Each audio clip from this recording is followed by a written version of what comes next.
Good morning, students. Welcome back to the e-learning classes. This is your science period. I hope you all are good. So, students, here we come to the end of lesson 11, that is air, with the complete reading, explanation, and exercises.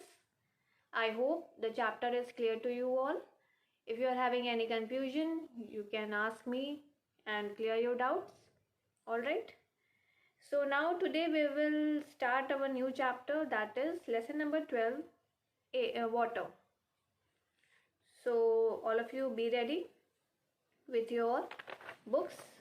Today we will do the reading and explanation of this chapter. Alright. So all of you be ready. So now let's start our today's work. So students, let's start our today's work. Today we are going to do reading and explanation of lesson 12, that is water. All right, so now let's start. This is lesson 12, water. So all of you open your books, page number 89. So in this chapter we are going to study about sources of water, drinking water, saving water, water changes its form, and water cycle. So we are going to study all these things. Now let's start. We use water every day for many activities. We use water for many activities in our daily life. All of us need water to live. All of us need water to live. Without water, we cannot survive. But where does the water comes from? Do you know from where does the water comes from? So we will study about that. Sources of water. We get water from rain. Rain is the main source of water. We get water from the rain. The water we get from the rain is called rainwater, and the water which we get from the rain is called rainwater. Rainwater goes into the ocean, seas, rivers, lakes, ponds, and wells. So when rain falls, then the rainwater goes into ocean, seas, lakes, ponds, all these things. All right. Now turn your page. Dams are built across some rivers to hold water. Dams are built across the river to hold water so that water can be held. Some rainwater seeps into the ground.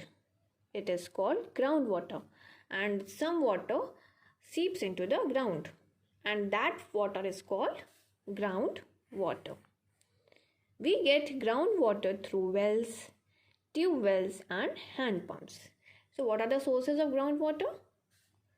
Wells, tube wells, and hand pumps. So these are the sources of groundwater. In our homes, we get water from taps. You all must have seen that in our homes we get water from the taps. Some rivers get water from melting of snow present on mountain. You all must have seen that the mountain is covered with snow, and when that snow melts, the water comes. The river gets water. That melted snow get mixed with rivers, so it changes its form and becomes a water. So this is diagram of a dam, this is well, this is tube well, and this is hand pump. All right, now we will study about drinking water. Water from rivers, ponds, wells, and taps may not always be clean. So water which comes from river, ponds, and wells may not always be clean. It can contain some impurities.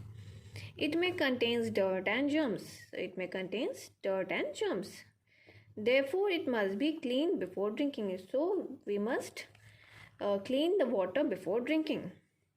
Drinking dirty water can make us sick. If we will drink impure water, dirty water, what will happen? We will fall sick. At homes, water can be made fit for drinking by boiling or by using a water filter. At homes, how can we purify our water? We can purify it by boiling it or by filtering it through water filter. You all must have water filters at your home. If you're not having water filters, you can purify your waters by boiling it. Alright? Boiling water kills most of the germs present in it. If we will boil the water, then the germs present in it will killed. Boiled water is cooled and stored in covered container. Then we will boil the water, and when the water gets cool, we can store it in a container.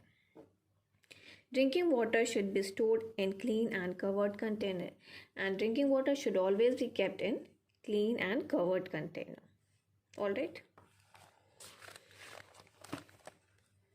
Now we will study about saving water, how we can save water.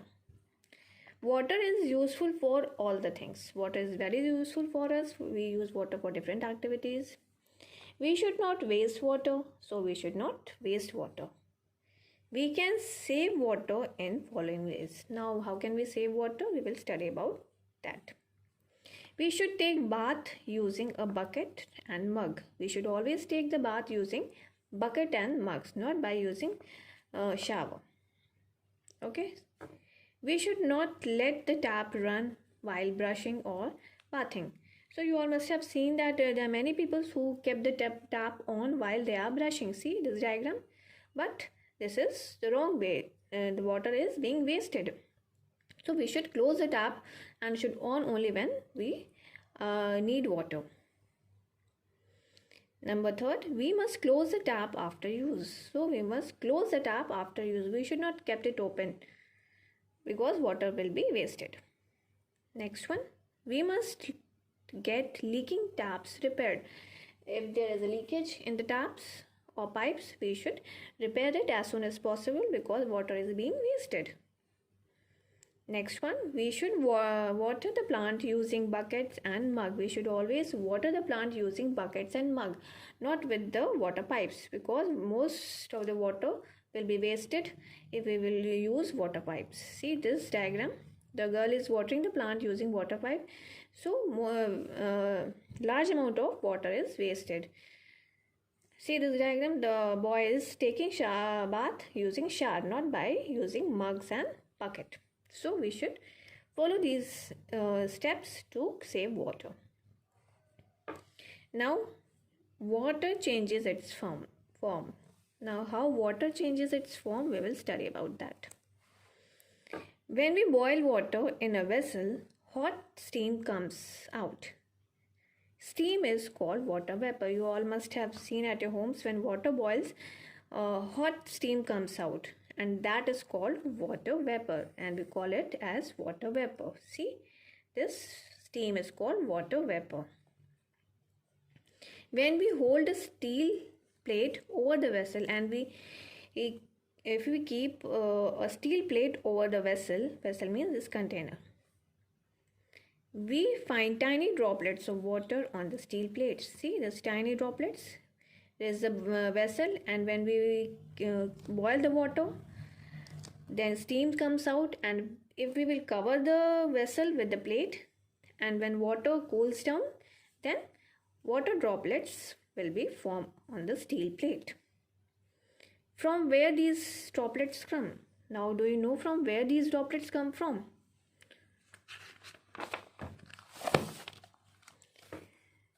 These droplets are actually steam which cool down on touching the steel plates.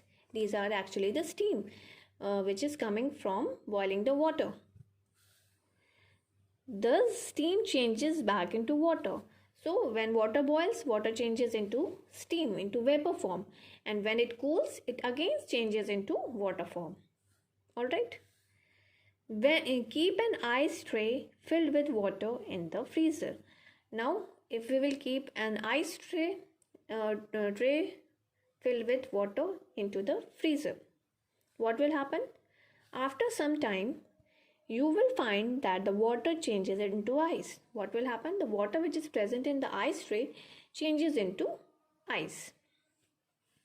Thus, water Water vapor and ice are three forms of water.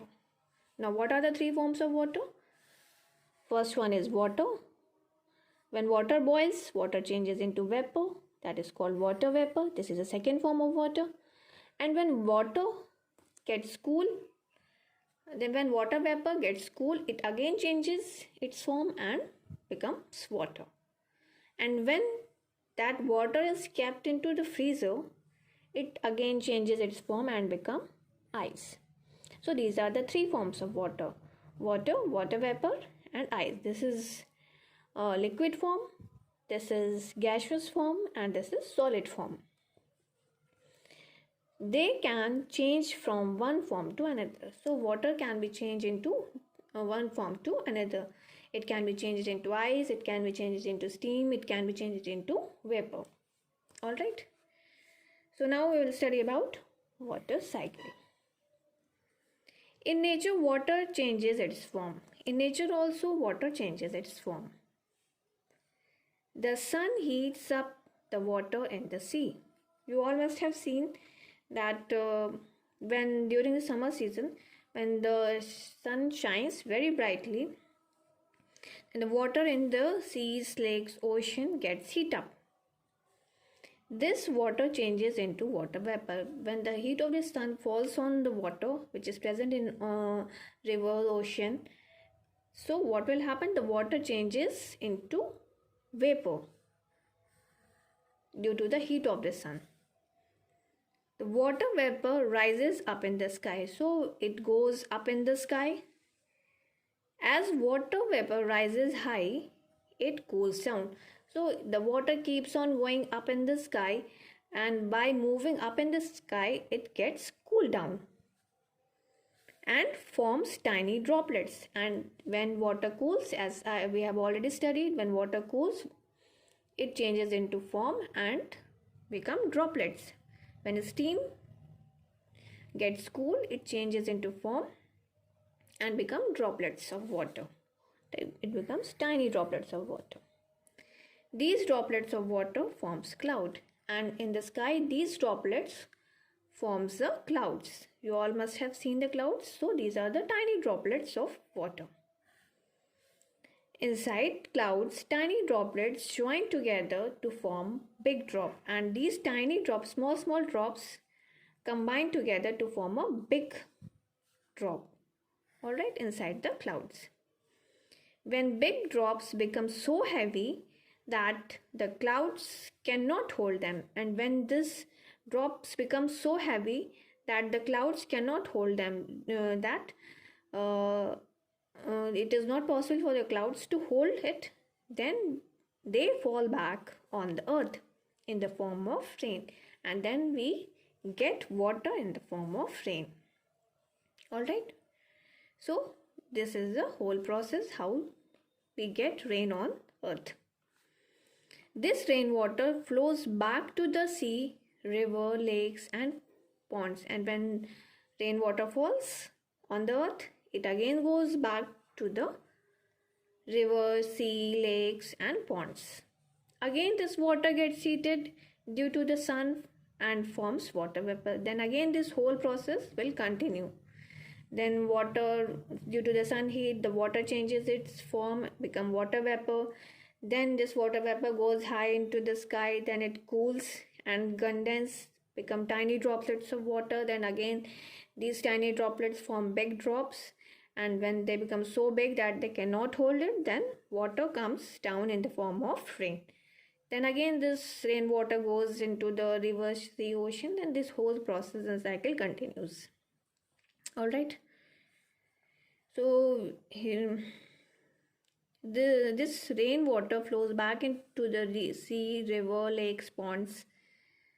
Again this water gets heated due to the sun and forms water vapor. Water vapor goes into the air and forms cloud. Then again this water vapor goes and forms cloud. This way the water cycle continues in the nature. So this is the whole process of water cycle.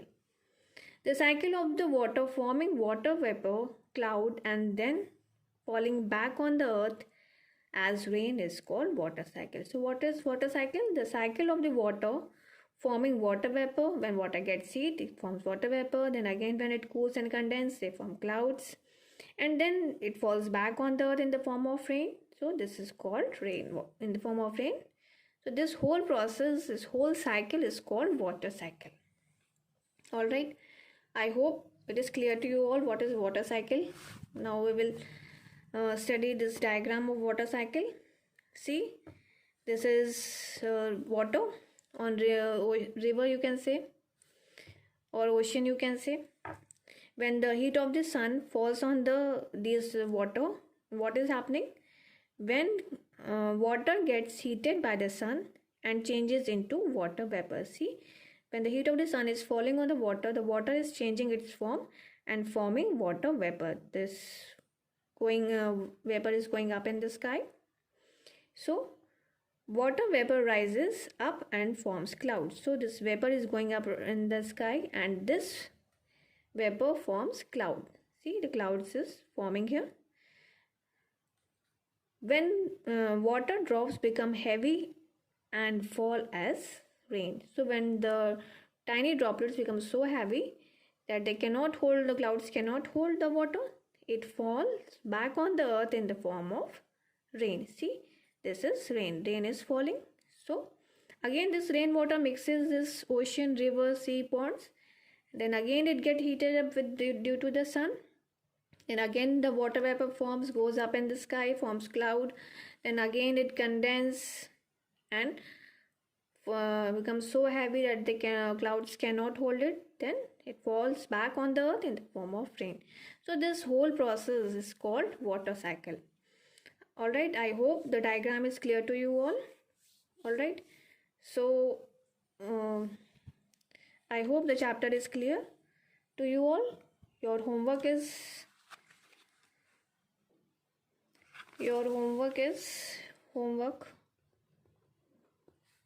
science. So your homework is, you will read lesson 12. All right, this is your homework. You all have to read lesson 12.